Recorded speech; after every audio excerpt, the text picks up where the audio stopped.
Estamos una vez más en uno de estos forzados seminarios virtuales, algún día volveremos a hacerlos presenciales, para charlar de un tema que está muy de actualidad. El tema de hoy es la atención al paciente con desnutrición, pero relacionada con la enfermedad COVID-19. ¿Qué es lo que ha pasado con los pacientes que han llegado a los hospitales y cómo se ha abordado el problema que ha surgido en algunos de ellos de desnutrición? Pues de lo que vamos a hablar sabe mucho la gente que nos acompaña hoy. Por ejemplo, doña Julia Álvarez Hernández, que es la jefa del Servicio de Endocrinología y Nutrición del Hospital Príncipe de Asturias.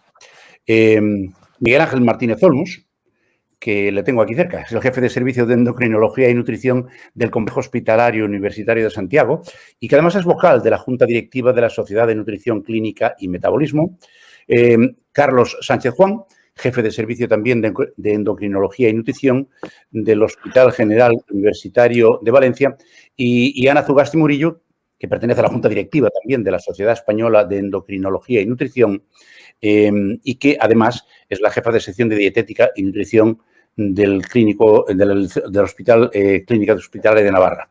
Creo que ya estamos todos disponibles, así que vamos a empezar. Como siempre, disponemos cada uno de 5 minutos para hacer una presentación somera del tema que consideren oportuno en relación con el general y después, cuando terminen esas presentaciones, pasaremos al coloquio para tratar de responder al mayor número posible de preguntas que nos vayan llegando a lo largo de las exposiciones.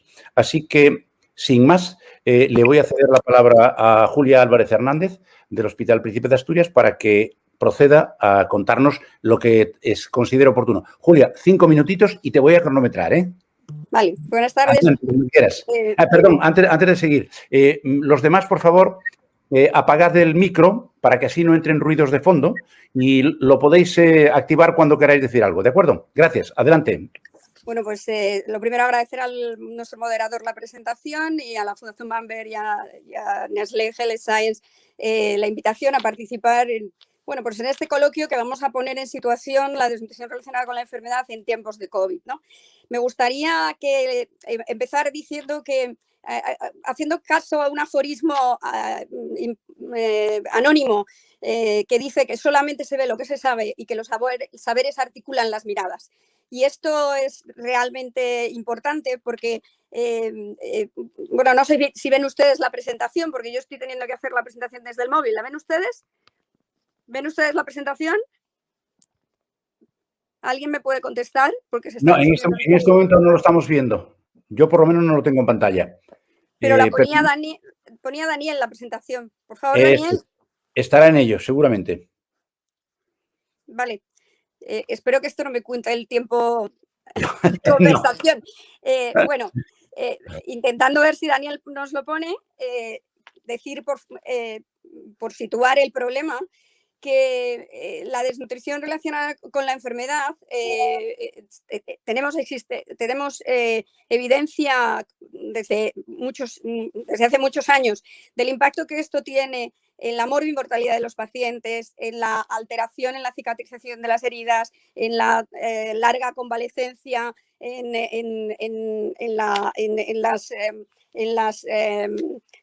las fracturas, o sea, en la recuperación de las fracturas, en las complicaciones infecciosas a las que se suele asociar, en definitiva, en el empeoramiento de la enfermedad de base o en la recuperación, en el retraso de la recuperación. La desnutrición relacionada con la enfermedad condiciona en gran medida esa recuperación de los pacientes, condiciona una convalecencia mucho peor, condiciona una calidad de vida peor, hace a los enfermos más vulnerables y hace a los enfermos más discapaces y consume una mayor cantidad de recursos con una duración del periodo de hospitalización mayor, con un mayor consumo de visitas médicas, de visitas de enfermería, de reingresos hospitalarios y de fármacos en este sentido. Si pudieran ver ustedes la diapositiva, verían un poco cómo la pandemia ha hecho esto mismo, por cómo ha empeorado la propia desnutrición, la evolución de los pacientes COVID y cómo ha empeorado claramente el devenir de la recuperación de estos pacientes, bien por la discapacidad que propiamente supone el impacto de la desnutrición en la composición corporal de estos individuos y en el impacto del propio virus en el tejido muscular. El siguiente dato que les quería dar para ponerles en situación es que nosotros sabemos que uno de cada 4 pacientes que ingresan en un centro hospitalario en España tiene riesgo de desnutrición o desnutrición. Es la segunda diapositiva, Daniel, por favor. Uno de cada 4 pacientes tienen riesgo de desnutrición o desnutrición y que esto cuesta un 50% más a los pacientes que nos ingresan bien nutridos y se desnutren a lo largo de la estancia hospitalaria. Y esto lo pudimos ver en el estudio, claramente en el estudio Predices. La siguiente diapositiva, por favor, que esa era la anterior. La siguiente, Daniel, por favor. La siguiente, Daniel, por favor. Ahí. Esto quiere decir que de 1.000 ingresos hospitalarios, 96 ingresos pueden ser de pacientes que están desnutridos, que desarrollan desnutrición durante la estancia hospitalaria, y eso tiene un coste en nuestro Sistema Nacional de Salud, si trasladamos los datos del estudio Predices, de unos 600.000 euros del año 2010, que fue cuando se realizó el estudio, 2009-2010, que es cuando se realizó el estudio campo del estudio Predices. Si das al clic para que se active la siguiente imagen, es importante que sepan que cuando trasladamos estos datos del estudio Predices al CMVD, uno de los datos más relevantes es que los pacientes ingresados en el año 2010 que habrían desarrollado desnutrición con la estimación de los datos del Predices costaron al Estado 1.143 millones de euros, lo que supone un 1,8% del presupuesto del Sistema Nacional de Salud en el 2010. Datos muy parecidos a los que encontramos en otros países. La diapositiva pone 1.500 millones en Reino Unido y es 15.000 millones en Reino Unido, 9.000 en Alemania, 1.400 en Holanda y otros 1.400 en Irlanda. Actívame la siguiente, por favor. Cuando vemos datos de lo que ha ocurrido ahora en la pandemia, no tenemos datos oficiales ni tenemos datos publicados en este momento, pero una extrapolación de los datos que he podido evaluar, de los pacientes que hemos podido ver en nuestro hospital a lo largo de las 3 olas de pandemia, podemos ver que los pacientes desnutridos a los que hemos atendido por estar en peor situación de desnutrición tienen 11 días de estancia hospitalaria más y tienen unos 6.000 euros más en previsión de precio público que tendría la estancia de estos pacientes. Pásame la siguiente, por favor, y ya para terminar y no consumir los 5 minutos. Sabemos lo que nos cuesta, sabemos la importancia que tiene y también hemos recogido claramente en toda la información de todos estos años de muchas sociedades científicas y muchos profesionales trabajando, un bagaje en el que sabemos en el consenso multidisciplinar de abordaje de la desnutrición hospitalaria que fue presentado en el Ministerio de Sanidad el 28 de abril del 2011, en el documento marco del abordaje de la desnutrición en el Sistema Nacional de Salud y con una herramienta muy útil que es evaluada por la Agencia de Tecnología de Evaluación Sanitaria del Gobierno de Canarias y en representación de las agencias de evaluación de tecnologías sanitarias de todo el Estado español, que el cribado nutricional es una herramienta coste efectiva. Y también tenemos un dato muy importante. Al igual que con las demás patologías, cuando añadimos el diagnóstico de COVID al diagnóstico de desnutrición, al diagnóstico de COVID, vemos cómo se modifica claramente este GRD y que es un GRD con más días de estancia hospitalaria. Pasamos de 4,97 a 6,98, es decir, 2 días de estancia más, y pasamos de un peso de 0,79 a un peso de 1,23. Situación tremenda, o sea, dato tremendamente relevante a la hora de poder hacer un análisis de la financiación de nuestros centros. Si me activas los retos, y ya con esto concluyo, me parece que es muy importante que sepamos que necesitamos seguir formando a la formación de los profesionales sanitarios y de la sociedad civil, que implicar a los gestores y los decisores políticos para que implementen las medidas recogidas en el consenso multidisciplinar y en el documento marco del abordaje de la desnutrición relacionada con la enfermedad en el Sistema Nacional de Salud es fundamental, que hay que normalizar el cribado nutricional en todos los niveles asistenciales y que hay que conseguir modificar la codificación tal y como propone el Grupo GLIN y hacer entender que la intervención nutricional precoz individualizada es coste efectiva y nunca debe ser entendida como debe ser entendida como un gasto, sino como una inversión. Yo he empezado con una frase relevante. De alguna forma, la COVID ha puesto de manifiesto las fortalezas y las debilidades del Sistema Nacional de Salud. Bueno, una de las debilidades previas que todos reconocíamos dentro de los profesionales que nos dedicamos a la nutrición clínica es la falta de sensibilidad para el reconocimiento de la desnutrición, tanto en el mundo de los profesionales como en el mundo de los gestores y decisores políticos, como en el mundo de la sociedad civil. Y muchas gracias. Gracias a ti, Julia. No te has excedido, vamos, ni un pelo. Es más... Tengo que decir que paré el cronómetro hasta que empezaba a salir la primera de las diapositivas. Bueno, pues de Asturias nos vamos a Galicia, donde Miguel Ángel Martínez Olmos tiene 5 minutos para poder exponernos lo que considere oportuno. Miguel Ángel, tu turno. Hola, buenas tardes. Muchas gracias, Ignacio, por la presentación. Encantado de coincidir contigo nuevamente, aunque sea en este formato virtual. Y quiero agradecer a la Fundación Bamber y también a Nestlé por su iniciativa en la realización de este evento. Bueno, yo realmente tengo que decir que lo que nos acaba de contar la doctora Julia Álvarez es impresionante. La verdad que la dimensión del problema nos lleva a ver que es algo que tenemos que pensar en la mejor forma de abordarlo, pero teniendo en cuenta que claro, que es un problema bastante grande. Entonces, precisamente, en este caso, que yo estoy aquí como vocal de la Junta Directiva de la Sociedad Española de Nutrición Clínica y Metabolismo, me gustaría destacar que esta sociedad es una sociedad multidisciplinar en la que llevamos muchas décadas intentando formar equipos en los que distintos profesionales de la salud nos acercamos al diagnóstico, al tratamiento y a mejorar la salud nutricional de los pacientes. Y en este sentido, tratando de centrar el problema en la infección por COVID-19, voy a poner el ejemplo de lo que tuvimos que vivir en nuestro centro. En nuestro centro, en el Complejo Hospitalario Universitario de Santiago de Compostela, el primer caso que tuvimos diagnosticado de COVID fue varias semanas después que cuando empezó en el Estado. Y entonces, realmente, hay que decir que tuvimos cierto tiempo para ir viendo lo que estaba pasando en otras comunidades autónomas e ir elaborando nuestros propios planes de contingencia.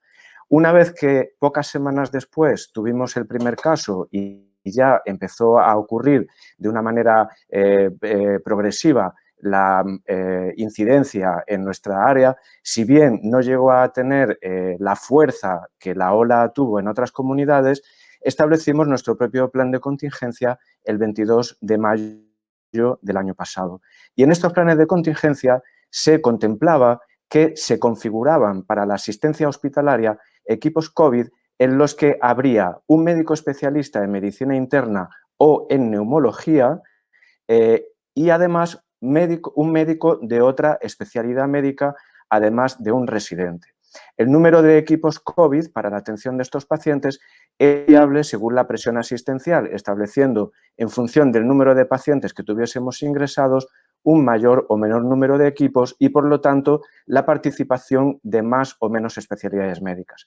Lo que tengo que decir es que esta configuración de equipos multidisciplinares, que en la asistencia a este tipo de pacientes nunca había ocurrido antes, para nosotros no era algo nuevo. Nosotros estamos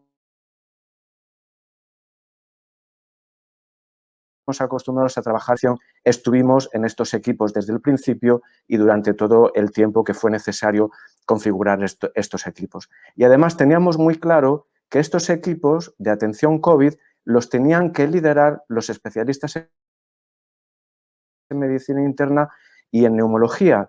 Es decir, que nosotros estábamos allí para colaborar y, como digo, es algo a lo que estamos tremendamente acostumbrados. Para comentar un poco cómo nos aproximamos al tratamiento nutricional, en cada uno de estos equipos, bien formado por un médico internista y también un endocrino, médico neumólogo y un endocrino u otra especialidad, y también las unidades de críticos, lo que hay que entender es que las unidades COVID eran unidades cerradas, aisladas del resto del hospital, y aunque nosotros no estuviéramos en todos los equipos, sí que se sabía que había un endocrino en los equipos COVID y, por lo tanto, estábamos disponibles para diversas consultas y para asesorar a otros compañeros que estuvieran dentro de otros equipos.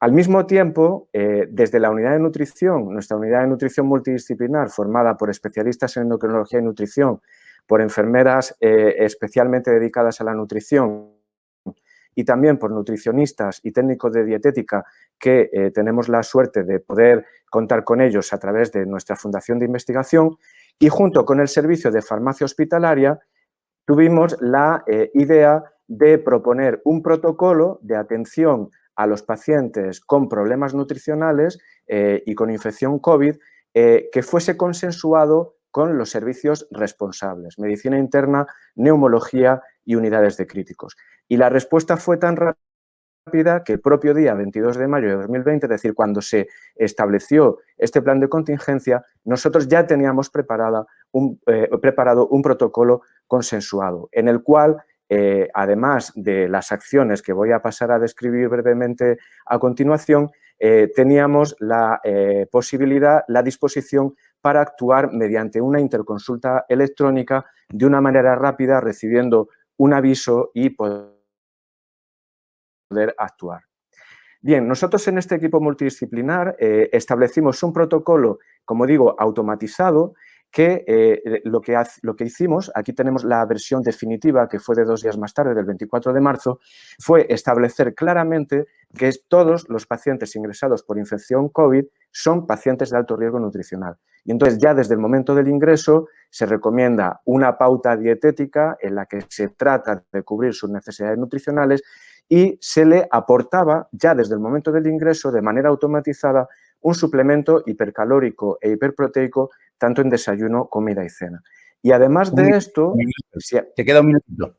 Sí, además de esto, si había alguna incidencia, se indicaba qué es lo que había que hacer para hacer otros pasos diferentes para el tratamiento nutricional. Y lo más importante es que incluimos esto en el programa de prescripción electrónica Silicon, que es el programa que hay en nuestro centro. Con este programa, cuando se pone la palabra COVID, hay diversos tratamientos y uno de ellos son los tratamientos nutricionales. Nosotros lo que le recomendábamos a los equipos era que clicaran en los distintos ítems del protocolo y ya de una manera sencilla podían acceder a él.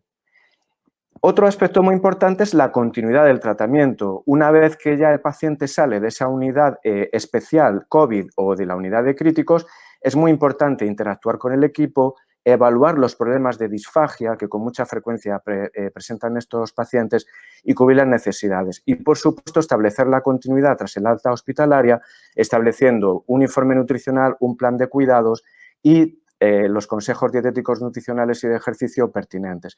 En este aspecto fue muy importante también la colaboración de la industria, que rápidamente reaccionó y facilitó que los pacientes pudieran recibir en su domicilio los tratamientos domiciliarios. En definitiva, con esta breve presentación lo que quiero es poner de manifiesto el valor del trabajo colaborativo y multidisciplinar en este ámbito, un ejemplo para el futuro, para formar equipos de profesionales que interactúen y en el que el tratamiento nutricional tenga importancia, y agradecer su escucha y quedar disponible para las preguntas que posteriormente me quieran hacer. Muchísimas gracias, Miguel Ángel. Otro que también lo ha clavado. Así que vamos a seguir en la misma línea y esta vez nos vamos desde Galicia a Valencia, donde Carlos nos va durante 5 minutos a contar lo que quiera. Adelante, Carlos. Dale al micro, si no, no te oímos. Sí, perdón. Buenas tardes. Ahora. Gracias, Ignacio. Gracias a la Fundación Bamberg y gracias a Nestlé Health Science por la amable invitación. Si me ponen la primera diapositiva, indicaré que efectivamente con lo que ya se ha expuesto anteriormente parece evidente que durante la pandemia COVID, en la que lamentablemente aún nos encontramos, ha habido una enfermedad nutricional que ya conocíamos desde hace mucho tiempo, pero que en una enfermedad tan aguda y tan importante como ha sido la COVID, pues se ha puesto mucho más de manifiesto, que es la desnutrición relacionada con la enfermedad, en este caso con la enfermedad infecciosa por la COVID. Pero además de eso, existen otras situaciones que podemos ver en la siguiente diapositiva y que ya conocíamos muchas veces formando parte del contexto de los pacientes desnutridos, que es la caquexia, ese extremo importante de desnutrición, ese extremo de pérdida de peso y de pérdida de grasa corporal, y el término de sarcopenia, que es la pérdida de tejido muscular, y no solo tejido muscular, sino pérdida de funcionalidad y pérdida de capacidad vital por parte de las personas. Durante esta pandemia COVID, los pacientes han perdido peso, se han desnutrido, pero los pacientes han adquirido un grado importante de sarcopenia. Esto hizo, si me pasa a la siguiente, por favor, que cualquier servicio que se prestase, cualquier sociedad científica en el país, pues elaborase sus dietas COVID. Nosotros en nuestro hospital teníamos nuestra dieta COVID prácticamente el 14 de marzo, una dieta hipercalórica, hiperproteica, fundamentalmente astringente, porque los pacientes muy frecuentemente tenían diarrea, y teníamos nuestro algoritmo de intervención nutricional que lo pudimos establecer en consenso con los servicios de medicina interna, neumo y de cuidados intensivos. Lo que ocurre es que, lamentablemente, estas dietas COVID, estos algoritmos terapéuticos, por diversas circunstancias, si me pasa la siguiente, por favor, como pudo ser, en primer lugar, la falta de personal. La mayor parte de los servicios médicos, y en concreto nuestro servicio de endocrino, fue totalmente desmantelado porque fueron trasladados profesionales sanitarios a la atención directa de pacientes COVID. En segundo lugar, porque hay muchos compañeros que no tenían, en primer lugar, la posibilidad de disponer de material para poder atender directamente a estos pacientes. Y posteriormente, aunque tuviéramos material, pues no podíamos acceder por las dificultades de acceso, por las limitaciones que este tipo de infección nos planteaba. Y, en definitiva, no podíamos plantear muchas veces la protocolización y la aplicabilidad de estas dietas y de estos algoritmos. Quizá, como ha dicho muy bien Miguel Ángel, la instauración de estos algoritmos en los protocolos, en los algoritmos de decisión del tratamiento COVID, podría ser un reto de futuro instaurar estos algoritmos de tal manera que fuesen implantados al mismo tiempo que se instaura el tratamiento, por ejemplo, con inicialmente hidroxicloroquina, con tocilizumab, con dexametasona, etcétera. También, por otra parte, lo que es evidente es que nos hemos encontrado con pacientes post-COVID que, después de haberse recuperado tanto de un ingreso hospitalario como los que tuvieron su asistencia domiciliaria, han quedado con grados importantes de desnutrición, grados importantes de sarcopenia. Y por qué no decirlo, lo que yo muchas veces me he referido a lo largo de esta pandemia, que lo que iba a suceder, que es la pandemia post-COVID. La gran cantidad de pacientes con otras patologías y que por haber sido desatendidos en su atención nutricional nos ha quedado con situaciones de desnutrición muy importante que ahora, en el post-COVID, tenemos que recoger. Siguiente, por favor. De tal manera que en las propuestas, digamos, de futuro, pero que en algún momento deberíamos plantear ya como actuales, serían intentar, siguiente diapositiva, por favor, recaptar al paciente. Creo que hay muchos pacientes que los tenemos en el olvido, que han sido dados de alta en un u otro nivel asistencial, pero que de alguna manera no se les ha prestado atención debida al tema nutricional. Y una de nuestras misiones, por supuesto, los gestores, pero también los clínicos, es poder recaptar al paciente. ¿De qué manera? Siguiente, por favor. Como ha dicho muy bien Julia, necesitamos insistir por nuestra parte y al resto de compañeros en la codificación. Necesitamos instruir que el diagnóstico de desnutrición, el grado de la misma y los procedimientos que se han efectuado con ese paciente queden codificados y podamos identificar a esos pacientes, lo cual, como luego comentará la doctora Zugasti, la telemedicina va a tener una labor fundamental. Esa identificación de los pacientes nos va a permitir, en la siguiente diapositiva, hacer una estratificación del riesgo de desnutrición. Si tenemos en cuenta la tremenda prevalencia de pacientes que teníamos ya con otras patologías, pero que tenemos ahora con la pandemia COVID, tenemos que ser capaces de poder estratificar el riesgo de los pacientes de tal manera que, siguiente, por favor, podamos establecer el lugar donde el paciente va a ser mejor atendido desde el punto de vista de la calidad asistencial. Algunos pacientes pueden ser atendidos desde el punto de vista nutricional a nivel del ámbito sociosanitario. Otros pacientes van a poder ser atendidos desde el ámbito de la atención primaria. Los médicos de primaria van a tener que dejar de ser los que se dedican a hacer llamadas y rastreadores y dedicarse efectivamente a poder detectar y a poder tratar muchos casos de desnutrición relacionada con la enfermedad. Y en algunos casos más graves son... Un minutito, Carlos, un minutito. Los que de alguna manera vamos a tener que atender esta estratificación y estos pacientes de mayor riesgo. Para eso considero fundamental la sensibilización. Debemos sensibilizar en primer lugar a la población. La población debe ser consciente de que el tema nutricional, más allá de los temas alimentarios que están de moda y que toda la gente tiene en la calle, la sensibilización de la población hacia los temas de la desnutrición que muchas veces coexisten con la enfermedad. Hacia el resto de profesionales sanitarios, nuestros compañeros. Nosotros en nuestro hospital hemos conseguido que los pacientes que salen de UCI, en el control posterior al alta del hospital, pues son atendidos por neumos, son atendidos por medicina interna, pero también son atendidos por el servicio de rehabilitación para el tema muscular, para el tema de sarcopenia y por el servicio de endocrina y nutrición para el tema muy frecuente de desnutrición. Y por último, debemos de sensibilizar a la administración sanitaria. Debemos insistir en que este importante coste, además del tema de la calidad asistencial al que se ha referido la doctora Álvarez, lo tenga en cuenta la administración sanitaria y fundamentalmente tenga en cuenta una serie de profesionales sanitarios que en el campo de la Comunidad Valenciana los tenemos muy dejados de la mano. No tenemos prácticamente dietistas nutricionistas, que son los profesionales sanitarios que de alguna manera nos pueden servir de una manera importante para que los servicios de endocrina y nutrición nos permitan una detección, un diagnóstico y un primer tratamiento y un abordaje de los pacientes con desnutrición relacionada con la enfermedad. Muchas gracias. Gracias a ti, Carlos. Muchas gracias. Y desde Valencia nos vamos a Navarra, donde Ana nos va a contar en el complejo hospitalario de Navarra qué es lo que ha pasado y cómo lo han arreglado. Si es que lo han arreglado, claro. Adelante, Ana, cuando quieras. Hola, buenas tardes. Me uno a los agradecimientos de mis compañeros, a la Fundación Bamber y a Nestlé. No sé si estáis viendo la diapositiva bien. Si me confirmáis, por favor, porque yo ahora mismo no os veo. Sí, está perfecto, Ana, adelante. Perfecto. Entonces, no lo hemos arreglado en Navarra, no os voy a poder decir que esto está arreglado, ¿vale? Pero sí que, bueno, pues tengo la suerte de poderos hablar de este tema, que yo creo que es una de las buenas cosas que nos está dejando la COVID. Ya han comentado mis compañeros el trabajo en equipo, el trabajo multidisciplinar, que yo creo que es una cosa que todos hemos vivido y que consideramos que debe permanecer, estas alianzas que nos han servido para tratar la COVID y que debemos mantener en el tiempo, pero sin duda la COVID ha sido el disruptor que ha adelantado años el poder contar con la telemedicina y la teleconsulta. Es cierto que el inicio de la teleconsulta fue casi el peor imaginado, ¿no? Fue una cosa impuesta en una situación muy angustiosa tanto para la sociedad como para los profesionales sanitarios, ¿no? Una situación que jamás nos hubiéramos imaginado.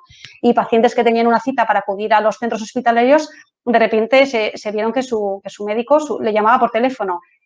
Fue un sustituto de una consulta presencial. Y este es el primer error de concepto si queremos establecer ese tipo de asistencia, si lo vamos a vender o a establecer como sustituto de una consulta presencial. No es el papel de la teleconsulta, ¿no? La teleconsulta nos da posibilidades de diagnóstico y ahora mismo para la desnutrición relacionada con la enfermedad tenemos herramientas remotas que podemos utilizar y que los pacientes deben conocer para poder hacer este diagnóstico.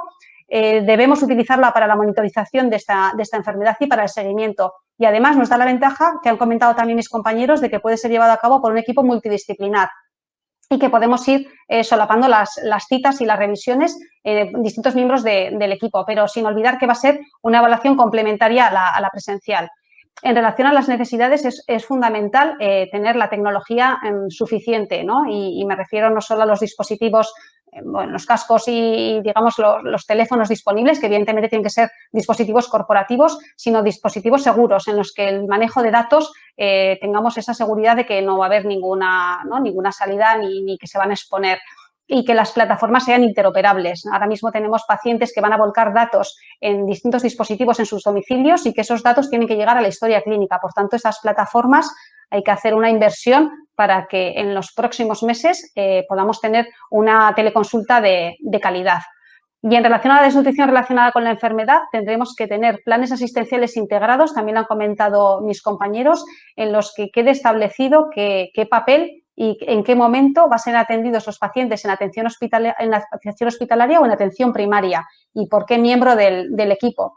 Y habrá pacientes que no sean candidatos a tener una teleconsulta, habrá pacientes que por su estado de gravedad o por su mala evolución sea evidente que la visita tiene que ser presencial, pero habrá otro tipo de pacientes que el seguimiento sí que se puede hacer de esta manera.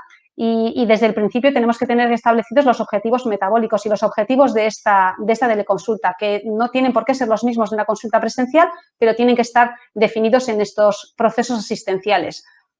Y en relación a los pacientes, yo creo que la situación que se ha vivido, y vuelvo a insistir que ha sido muy estresante para todos, pero evidentemente para los pacientes que han visto que se han cancelado citas y que se han sentido, en cierta manera, se han podido sentir abandonados, creo que es fundamental una campaña de humanización, y en eso creo que sí que estamos ya tarde, porque ya han pasado meses de esa primera teleconsulta impuesta. Casi todos los centros estamos desarrollando ya una teleconsulta programada y hemos abandonado ese momento, o estamos retrasando, creo, demasiado la explicación al ciudadano de en qué consiste la teleconsulta y cuál es su papel protagonista. Ahora mismo el paciente ha dado un paso al frente, y aquel paciente que se ha atendido por teleconsulta tenemos que contar con su compromiso y con su capacitación, porque le vamos a pedir que nos den datos que tienen que estar preparados y que tienen que saber, en el caso de la desnutrición relacionada con la enfermedad, qué parámetros tienen que vigilar, qué es lo que les vamos a preguntar y a pedir, y en qué momento ellos pueden contactar con nosotros porque haya un dato de alerta, porque tienen que conocer qué porcentaje de pérdida de peso es llamativo, es destacado, cuándo tengo que contactar con mi equipo sanitario, y evidentemente estos pacientes tienen que ser avisados de que la manera de atenderlos va a ser de forma de teleconsulta y tienen que consentir este seguimiento, ¿no? Y este consentimiento informado tiene que estar reflejado en la historia. Y asimismo tiene que haber una ficha específica, que hablaba también el anterior ponente, en relación a la codificación. Este tipo de atención tiene que estar agendado y tiene que estar reflejado con una ficha específica en la historia clínica. Pero esto no acaba aquí. En la evolución tendremos que ir viendo en estos meses, ya podemos hacer un análisis de lo que hemos realizado y podemos ver qué cosas queremos mejorar y qué no queremos repetir. Y insisto en la teleconsulta impuesta, ¿no? Tampoco es una teleconsulta de dar avisos, tiene que ser una consulta de calidad y una consulta de valor, ¿no? El valor de la salud, y que también incluyamos la opinión de los pacientes en relación a la satisfacción y la experiencia de este modo de consulta. Es cierto que los profesionales también debemos recibir formación, cambia la forma de comunicarse, el lenguaje no verbal, bueno, pues no tenemos tanta información. Es importante porque cambia un poco el protocolo de lo que es la consulta clásica, y en esto también es evidente que probablemente necesitemos formación. Y con todos estos análisis tendremos que hacer propuestas de mejora a medio y a largo plazo. Probablemente hemos alcanzado el pico máximo de teleconsulta durante el confinamiento, ahora estamos afinando qué tipo de pacientes y de qué manera los vamos a ver. Y yo creo que en el futuro, bueno, es un aporte de una consulta complementaria que da valor. Ahora mismo, el aumentar las consultas, estábamos limitados por los espacios físicos, y en la mayoría de los centros los profesionales han ido aumentando, pero no los edificios ni las consultas. La teleconsulta da esta posibilidad de romper los muros físicos de un hospital y poder acceder al paciente y a los ciudadanos. La SEN está muy involucrada en proyectos de teleconsulta, y justo este año hemos publicado este manual, que estará en breve disponible, en relación a la teleconsulta en endocrinología y nutrición. Publicamos en junio unos conceptos generales, y lo que hemos desarrollado posteriormente son unos protocolos específicos para patologías. Como podéis ver en la diapositiva a la izquierda, de nutrición, hay muchas fichas específicas de cada enfermedad, y hay específicas de desnutrición, en las que se indican en qué situaciones la teleconsulta tiene cabida y en cuáles no. Y además incorporan ayudas digitales, enlaces de interés y también cuestionarios de calidad y indicadores de calidad. Además, hemos elaborado en el aula virtual un capítulo específico de desnutrición relacionada con la enfermedad, por el concepto que os comentaba de que el paciente tiene que estar capacitado y tiene que conocer los conceptos mínimos de esta enfermedad para poder tomar protagonismo e involucrarse en el curso de su enfermedad. Lo ideal sería que en un breve espacio de tiempo, el paciente pudiera registrar sus datos dentro de la historia clínica. Esto sería fundamental. Pasaríamos de... el paciente refiere al paciente cuenta. Y sin más, también la SEN está participando en este grupo multidisciplinar de trabajo, en el que se incluye la plataforma de pacientes en la transformación digital del sistema sanitario. Muchas gracias. Gracias a ti, Ana. Bueno, disponemos ahora de un ratito, de aproximadamente unos 15 minutos todavía, para poder responder a algunas preguntas. Y yo tengo una que se la voy a plantear primero a Julia, pero realmente podéis intervenir cuando queráis. Y a mí me parece que ha quedado bastante claro o al menos así trasciende de vuestras palabras, que no hay una auténtica concienciación de la importancia, de la relevancia que tiene la alimentación y la nutrición en el transcurso de las enfermedades y en su recuperación. La pregunta es, Julia, ¿qué hemos hecho mal hasta ahora para que esto sea una realidad? Porque supongo que algo de culpa tendremos todos, ¿no? Dale al micrófono. Julia, dale al micrófono. Perdón, es que como lo estoy teniendo que hacer desde el móvil, a veces me despisto un poco, perdonad. En mi opinión personal es que desde hace mucho tiempo tenemos que hacer un poquito de examen de conciencia, y una de las cosas que falla entre los propios profesionales sanitarios es que no recibimos formación suficiente en el ámbito de la alimentación y nutrición. Cuando somos estudiantes de medicina, son pocas las universidades que identifican los créditos suficientes para el ámbito de la nutrición clínica. Es una disciplina joven, una disciplina que nace en los años 80, digamos, que crea cuerpo de doctrina en los últimos años. Entonces, necesitamos difundir ese mensaje. Los que cuando hemos ido colaborando en distintas organizaciones por sensibilizar a los decisores políticos y a la administración, por ejemplo, una de ellas en la Alianza Más Nutridos, en la que pertenecen las dos sociedades aquí representadas también, pues cuando vamos a hablar con los decisores políticos, suelen ser los que mejor nos entienden los que han tenido algún familiar enfermo y lo han sufrido en primera persona. Los que han tenido un padre o una madre enfermo en el que la enfermedad de base ha empeorado cuando han ingresado en un centro hospitalario y por razones múltiples, pues como en el caso del COVID, han dejado de comer o ha aumentado el gasto energético por la enfermedad o han tenido dificultades para absorber los nutrientes. En eso son los que mejor nos entienden. O sea que yo diría que lo que peor hemos hecho es la formación. Yo creo que va de la mano, y luego no dejarnos influir en las redes sociales por las pseudociencias. Quiero decir, tenemos que estar los profesionales poniendo el punto y la coma a cada uno de los inventos que aparecen o que se difunden y que a nivel de sociedad civil pues crean unas falsas expectativas, porque parece, voy a decir una cosa que mi padre siempre decía al pobre, y es que parece que de alimentación y nutrición y de construcción todo el mundo entiende, y no digo nada de fútbol, pero bueno, quiero decir coloquialmente que son áreas en las que cualquier individuo se atreve a opinar sin tener formación suficiente.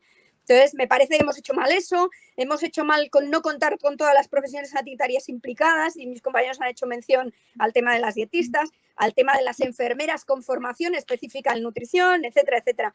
Tenemos lagunas, hay que repensarlo, pero necesitamos captar la atención de y sensibilizar a los decisores políticos, porque este es un tema de todos y vamos de la mano de los pacientes, que son los que a priori necesitan toda nuestra ayuda. ¿Alguien quiere añadir algo a lo dicho por Julia a este respecto?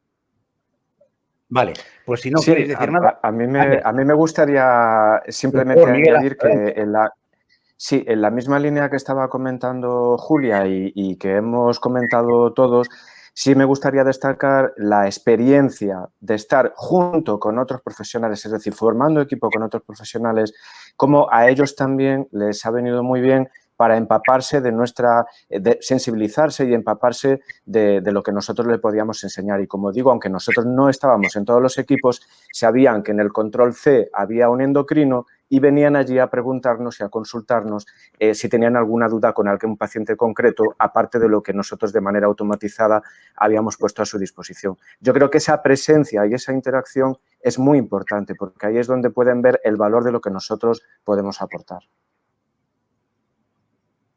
Muchas gracias, Miguel Ángel. Tengo una pregunta de un dietista, Patricio Pérez Armijo, dietista y nutricionista. Dice, los equipos multidisciplinares son de suma importancia.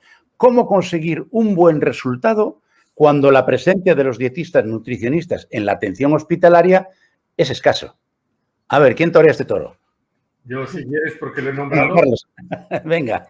Bien, no somos nosotros. Creo que los que estamos aquí en estos momentos participando en el coloquio y los endocrinólogos en general, tenemos claro que dentro de ese equipo multidisciplinar los dietistas nutricionistas son fundamentales. Igual como la presencia de una enfermera es fundamental para poder atender la educación terapéutica de los pacientes, la presencia de un dietista nutricionista en el campo de la nutrición es fundamental, es una condición sine qua non para que un servicio de nutrición pueda trabajar de una forma correcta. Quizá la pregunta habría que trasladarla a la siguiente mesa, en donde hay gestores y, como digo, hay gente que tiene ese poder decisorio para poder sacar esas plazas que nosotros particularmente estamos demandando desde hace años. Sí, a mí me gustaría añadir que desde la SEN, bueno, desde hace años ya se solicita la incorporación y está reflejado en los documentos que tenemos de la cartera de servicios todos los profesionales que deben estar incluidos en las unidades de nutrición. Hasta ahí llega la capacidad de una sociedad científica, ¿no?, a establecer cuál sería un equipo mínimo de profesionales sanitarios para ofrecer la mejor atención. Y luego lo que comenta el doctor Sánchez es cuestión de los decisores políticos y de los gestores el reconocer esta situación y ojalá la COVID haya puesto esto en primera plana y consigamos estos medios. Nos gustaría que todo lo que se ha mejorado, ¿no?, en relación a las dietas, por ejemplo, ¿no?, nosotros también en relación a rehabilitación también, que también ha sido un campo en el que se ha puesto de manifiesto la necesidad, en relación a las logopedas o el trabajo de logopedas y la disfagia.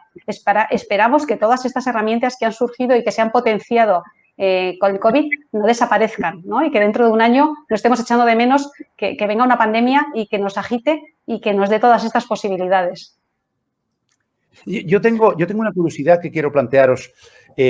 Hay aspectos en los cuales, además del conocimiento científico y la atención clínica, es imprescindible la colaboración de los proveedores de los productos que utilizamos. Bien puede ser un fármaco y en este caso estamos hablando de nutrición, por tanto de suplementos nutricionales o incluso de medicamentos dedicados a la nutrición. ¿Es en este caso tan imprescindible o más la colaboración directa con la gente que se dedica desde el punto de vista de industria sanitaria a proveer a los profesionales de estos productos? Pues si me permitís, sí, perdón. No, si me permitís, quería comentar que me parece fundamental y que realmente en este punto sí que hay diferencias entre lo que pueden ofrecer unas industrias y lo que pueden ofrecer otras. Nosotros, como dijimos anteriormente, tuvimos la experiencia de que todos nuestros pacientes de nutrición enteral ambulatoria y suplementos ambulatorios recibieron los productos en su domicilio, pero realmente los que pudieron y los que tuvieron la capacidad de hacer esto de una manera fundamental, pues son las grandes empresas que llevan mucho tiempo interactuando con nosotros, que conocen las necesidades de nuestras unidades, que conocen las necesidades de nuestros pacientes y que no únicamente se dedican a fabricar el producto con la formulación X. Yo creo que esto también hay que ponerlo en valor. No todos son iguales. Julia, ¿querías decir algo? Sí, no, quería decir que en el ámbito que a mí me tocaba plantear, que era el ámbito del coste de la enfermedad y también de las herramientas que tenemos, hay suficientes estudios ya que demuestran el coste-efectividad del tratamiento nutricional, especialmente con los suplementos nutricionales. Son estudios rigurosos, bien desarrollados metodológicamente y que muestran que la atención nutricional individualizada, y ahí es donde entra lo que es todo el equipo, incluido todo el tema que estamos hablando de dietistas, enfermería formada, el equipo al que ha hecho mención tanto el doctor Sánchez como el doctor Martínez Olmos, pues todo ese equipo es el que funciona para sacar adelante el tratamiento individualizado de un paciente. Pues el papel que juegan en ese punto los suplementos nutricionales o la nutrición enteral es clave, porque de verdad que hay, vamos, de verdad, no es que me tengan que creer porque lo digo yo, podemos sacar un listado de referencias bibliográficas que la evidencia es así, pero simplemente una de las últimas publicaciones, que es la parte económica del estudio EFOR, que es un estudio muy interesante que se publicó en el año 2019-20 y que se ha publicado en el 20 a finales, justo toda la parte económica. Yo creo que merece la pena que nuestros decisores se lo lean, porque es donde podemos evaluar que una nutrición de alta calidad individualizada con las herramientas que tenemos, con el uso racional de los recursos que tenemos, entre lo que está los suplementos, etcétera, etcétera. Y son suplementos nutricionales, no son otra cosa, ¿vale? Y lo digo, yo peleo mucho este tema. A veces el valor lo perdemos cuando devaluamos lo que hacemos, a lo que llamamos las cosas. Cuando un profesional habla de batidos, cuando lo que estamos hablando es de un tratamiento médico-nutricional, porque es tratamiento médico-nutricional, que se llama suplementación nutricional oral, estamos devaluando lo que hacemos, estamos devaluando una estrategia terapéutica. Es como si a la vacuna del COVID le dijéramos, mire, esto no es la vacuna del COVID con la trascendencia que tiene, esto es una inyección que le ponemos a usted pues para ver si hace algo. No, vamos a ver, necesitamos que los pacientes se adhieran al tratamiento y necesitamos hacer el tratamiento el tiempo preciso, con un objetivo preciso y evaluando las consecuencias de ese tratamiento, ¿de acuerdo? Y perdona que sea un poco vehemente, pero es que este es un tema que a veces me irrita mucho porque creo que el valor de la nutrición lo pierde en el momento en el que no ponemos los puntos sobre las sillas. Está claro. Si me permite, sí, solo termina, dime. Un apunte a lo que dice Julia, que yo también sé que esto tiene además otro punto añadido, que es la posibilidad de poder prescribir con visado a todos los pacientes en los que está indicado esta suplementación nutricional. Ahora mismo tenemos una regulación que es muy antigua y que en distintas comunidades el paciente no recibe el mismo tratamiento. Sí que es cierto que pasa con otras enfermedades, ¿no? Y no solo pasa con la desnutrición, pero es una situación a la que hay que tener en cuenta, hay que enfrentarse, hay que dar una vuelta a ese Real Decreto, hay que adaptarlo a las situaciones actuales para que todos los pacientes que tengan desnutrición relacionada con la enfermedad, en función de los criterios que se establezcan y, como ha dicho Julia, con unos objetivos y durante un tiempo y prescrito por los profesionales que conocemos, ¿no? La enfermedad, tengan esa posibilidad. A día de hoy, muchos pacientes que serían candidatos a este tratamiento costo efectivo no lo están recibiendo. Desgraciadamente mucha inequidad. Sí. Carlos, dime. 30 segundos solo. Además, respecto a este tipo de suplementos nutricionales, debemos de tener en cuenta que, a diferencia de otros productos farmacéuticos, intervienen mucho las características organolépticas. Es decir, que a mí me da igual que me pongan una insulina que otra si es del mismo tipo, pero en el tema de los suplementos nutricionales, la participación, la ayuda de los proveedores es muy importante porque nos puede permitir no solo dar el suplemento que nosotros hemos indicado con las características que nosotros le hemos indicado al paciente, sino con las características organolépticas que el paciente va a hacer que se los tome, que es el motivo fundamental por los cuales se lo prescribimos. Está claro. Ana, tenía una pregunta para ti. Miguel Ángel ha mencionado eso que es seguir atendiendo al paciente en casa, que, por cierto, si somos capaces entre todos de que el modelo del que disponemos ahora mismo hospitalocéntrico vaya por donde tiene que ir, es decir, que el paciente se pueda atender más en casa que en el hospital y que vaya al hospital cuando no quede más remedio, disponemos de las herramientas de alta tecnología de las comunicaciones, naturalmente, que nos permitan acometer ese cambio, o tenemos todavía un largo trecho por recorrer? Me temo que es largo todavía el trecho, pero eso no impide que vayamos poco a poco avanzando, porque además así vamos a descubrir, ¿no?, cuáles son las lagunas. Desde luego que hay unas más evidentes que otras y otras más urgentes de mejorar. Evidentemente, el que no esté conectado un sistema de videollamada con la historia clínica es un hándicap. Es un hándicap porque, bueno, no queda registrado y podemos llamar desde un dispositivo corporativo por distintas plataformas al paciente, pero debiera estar integrado en la historia clínica. Que el paciente no pueda volcar sus datos, los que le mandamos registrar en una carpeta de salud o en su historia clínica, es un hándicap. El paciente te enseña un papel. Bueno, pues esa transmisión de datos corremos riesgo y esos datos sirven para el diagnóstico de una enfermedad o para ajustar un tratamiento. Que no podamos ver a los pacientes es un hándicap. El mejor sistema sería a través de una videollamada. Y estas consultas no cuestan menos que una visita presencial. Esta agenda de videollamadas tiene que tener un tiempo asignado al profesional, un espacio, que igual no es una consulta, pero evidentemente tiene que ser un espacio tranquilo en el que el profesional se pueda conectar con el paciente. Y, insisto, el paciente tiene que estar capacitado y comprometido a este tipo de asistencia, porque es fundamental. Y yo creo que en esto sí, hay muchos pacientes que estarán encantados de poder participar en primera persona y que se les dé este protagonismo, pero es cierto que igual para todos los pacientes no es válido. Pero desde luego que la historia clínica tiene que mejorar, los sistemas de comunicación tienen que mejorar, pero ahora mismo incluso para los profesionales también hemos mejorado el poder comunicarnos de otra manera a la que hacíamos hace años, incluso dentro de los centros sanitarios. O sea que yo creo que ha sido un salto exponencial, hemos avanzado muchísimo en un año y yo creo que es la oportunidad para seguir mejorando en este campo. Que no hay mal que por bien no venga. Bueno, se nos acabó el tiempo y tengo el justo para despediros y agradeceros, bueno, vuestra presencia y vuestro trabajo, naturalmente. Julia, Miguel Ángel, Carlos, Ana. Y al final va a seguir siendo cierto aquello que decía nuestro gran padre Hipócrates, ¿no? Que la comida sea tu alimento y el alimento tu medicina. Muchísimas gracias a todos, a los participantes, a todos los que nos están siguiendo a través de las redes y no se vayan, que esto no ha hecho más que empezar y tenemos más sesiones. Así que muchas gracias y hasta dentro de un momentito. Gracias.